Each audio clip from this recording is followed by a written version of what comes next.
영어 단어 가장 어렵죠. 한 단어를 아는 것도 어렵지만 그 단어의 뜻이 1번부터 적어도 10번 이상, 최소 어떨 경우는 100번도 넘는 경우도 있습니다. 그 모든 것을 암기한다는 건 불가능하죠. 그런데 어떻게 우리는 영어를 할 수 있는 걸까요? 그것은 이와 같습니다. 예를 들어서 디스턴스한 단어가 있다. 동아출판사에는 1번 거리, 2번 먼 곳, 시간의 간격, 공간, 차이, 신분, 5번까지 적어봤어요. 이렇게 말하는 강사들이 상당히 많아요. 저도 그렇게 배웠습니다. 단어는 사전에 나온 뜻 1번에서 5번까지는 알아야 한다라고.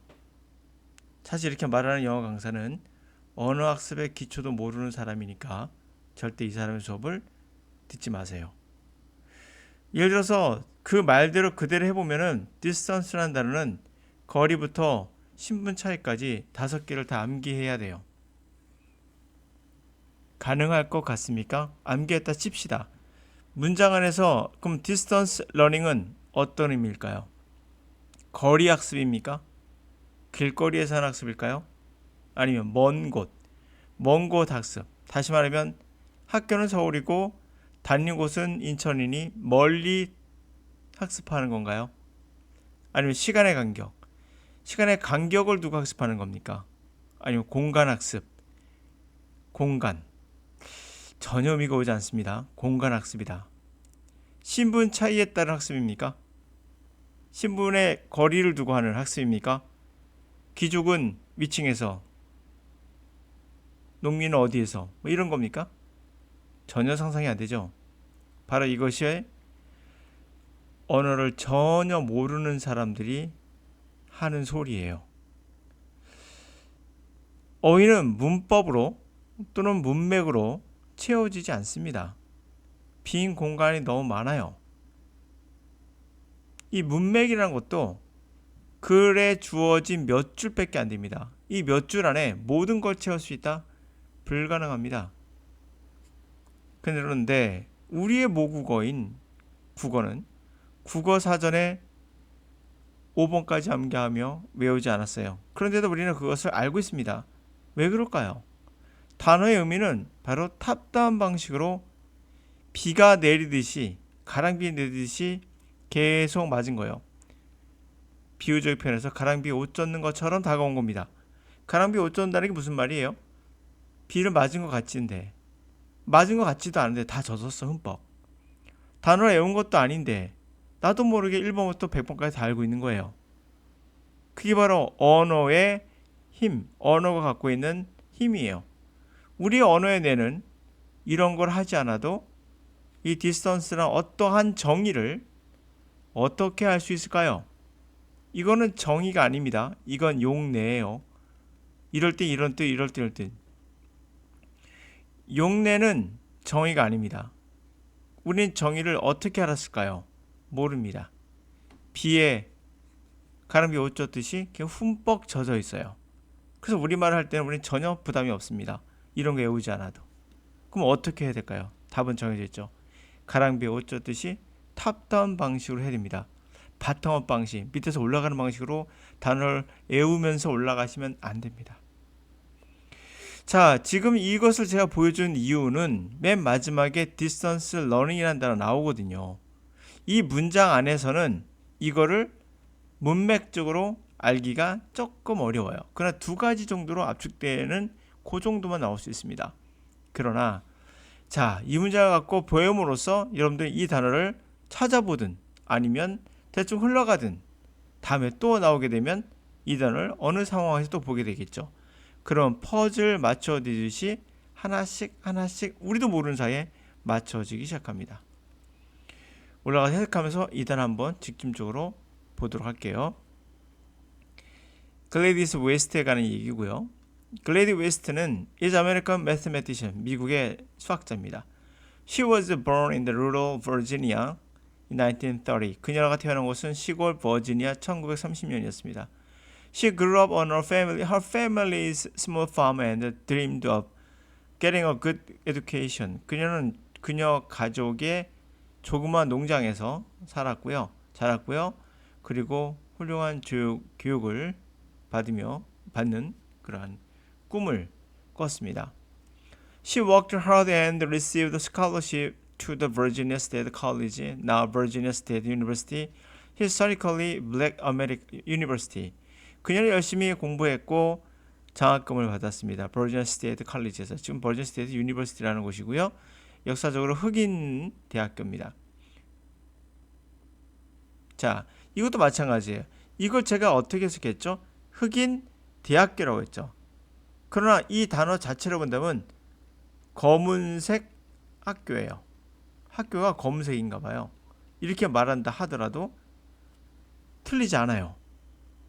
블랙 하우스는 검은 집입니까? 아니면 흑인을 위한 집입니까? 블랙 하우스. 당연히 검은 집이죠. 검은색 집. 이렇게 되겠죠. 블랙 유니버시티는 검은색 대학이라고 말해도 커다란 문제가 없을 수 있어요. 그러나 어떻게 우리 이것을 알았죠? 흑인들을 위한 유니버시티라는 것을 그냥 아는 거예요.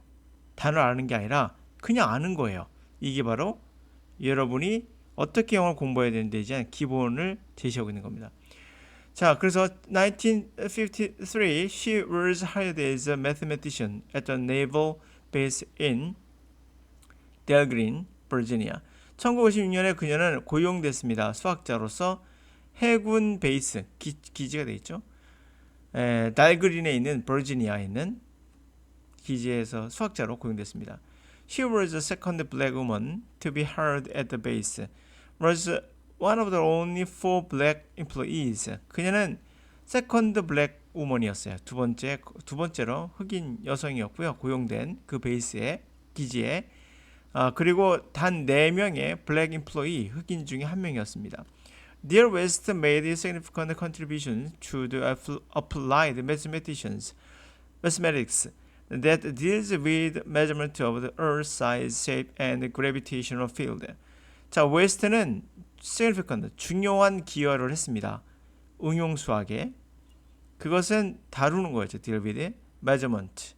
바로 지구의 사이즈, 그리고 shape 형태, 중력장 이런 것들을 어떤 measurement, 측정하는 것을 다루는 거예요. West and her team created a model that allows the GPS system to make accurate calculations of any location on Earth. 자, 웨스트와 그녀의 팀은 모델을 만들었어요. 이 모델은 GPS 시스템이 가능하게 하는 거예요. 그래서 정확한 계산을 하는 거죠. calculation. 어떤 위치든 간에 지구상에. West retired from the base in 1998 at the age of 68, but continued her education. 웨스트는 은퇴했습니다. 그 기지에서 1998년에 나이가 68세예요. 그러나 계속해서 공부를 했고 교육을 이어갔고 She later completed PhD in Public Administration at Virginia Tech by distance learning. 자, 그녀는 나중에 박사학위를 마무리했는데 공공행정에서 버지니아 테크에서 마무리했습니다. 어떻게 했을까요? 방법은 distance learning. 장거리 학습으로 이렇게 나왔어요. 자, 이게 뭐겠습니까? 원격 교육이에요. 원격 교육이 되는 겁니다. 만약에요, 이것이 98년도가 아니라 1950년대였다면 이 단어는 어떤 뜻을 갖게 됐을까요? 원거리 교육이란 말은 아마 집이 학교가 먼가 보다 라고 생각하거나 또는 서로 그냥 소포 같은 거 보내거나 우편으로 해서 했나? 라는 생각을 할 수 있을 거예요. 그러나 시대가 바뀌었죠. 그러므로 원격 교육이라는 게 자연스럽게 나오죠. 온라인을 통한 이런 것을 우리가 알 수 있습니다. 맞아요. 원격 교육입니다. 어떻습니까? 디스턴스 러닝이라는 단어가 확정적으로 되어 있지 않다는 걸 알 수가 있어요. 상황에 따라 바뀔 수가 있는 겁니다. 그럼 우리가 정리 한번 해볼까요? 여러분들이 잘못 알고 있는 것 중에 하나가, 그리고 여러분들의 강사들이 여러분들 잘못 길을 인도하는 것 중에 하나가 바로 단어는 사전에 나왔던 1번부터 5번까지 알아야 한다는 등 이런 식으로 공부시키는 강사는 여러분들 인생을 망치는 사람이에요. 어차피 영어를 공부하는 목적이 여러 가지 있겠지만 분명 시험도 있을 겁니다. 영어 시험이라는 그걸 떠날 수는 없겠죠. 그 영어 시험에서 이렇게 공부하신다면 여러분들은 엄청난 시간이 걸릴 거예요. 다시 말하면 시험을 혹시 20년 준비하십니까? 아니면 10년 준비하시나요? 십수를 생각하고 계신가요? 아니면 어떤 시험이든 간에 그건 아니겠죠. 그런 의미에서 1번, 5번까지 암기해가면서 퍼즐 맞춰가는 이 강사들의 아무 생각 없는 전혀 개념도 없는 이런 강의들은 다 여러분들에게 도움이 되지 않습니다. 오히려 방해가 됩니다. 어휘는 문법이나 문맥으로만 채워지진 않아요. 문화도 있고요. 그리고 여러분들이 갖고 있는 내가 경험했던 여러 가지들 그런 것들로 채워집니다. 그래서 탑다운 방식으로 영어를 하셔야 단어가 온전히 여러분의 오물 가람비 옷 젖듯이 자기도 모르게 그 언어를 알게 되는 거예요. 단어를 알게 되는 겁니다. 단어를 안다는 건 뭘까요? 정의를 아는 거예요. 용례를 아는 것이 아니라 이와 같은 것이 아는 것이 아니라 정의를 아는 거예요. 정의란 무엇일까? 그건 아무도 몰라요. 그러나 우리 모국어는 우리가 정의를 알아요. 어떤 형태를 바꾸더라도 대충 우리는 짜맞춰서 그 의미를 찾아낼 수가 있습니다. 그게 언어예요. 자, 오늘 여기까지.